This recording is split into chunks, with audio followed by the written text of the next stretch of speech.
Now you see in question number 2 what is given.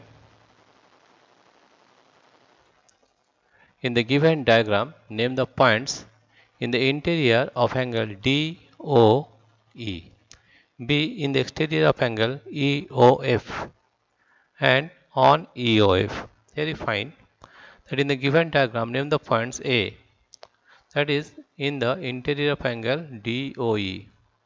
What are the points here? You find angle DOE. Angle DOE is this one, that is DOE, right? Then interior of angle DOE, what are the points we are getting? We are getting only one point, that is point A, right? Therefore, we are getting point A only in the interior of angle DOE, right? Next, in the exterior of angle EOF. EOF is which one? This is E, this is O, and this is F, right? In the exterior we are getting the point C, we are getting the point A, and we are getting the point D, right? In the exterior of EOF, we are getting point C, we are getting point C, point A,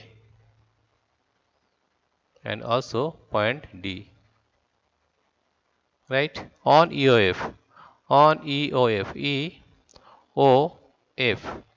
right? On EOF, we are getting 4 points, that is F, O, B, and E.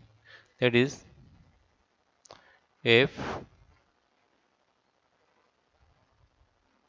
O, B, and E, right? These are the 4 points we are getting.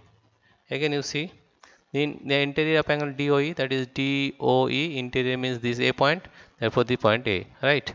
Next, in the exterior of EOF, exterior of EOF, exterior means outside this, that is angle C point, A point, and D point, right? On EOF, that is F, O, B, and E. This is the solution of question number 2.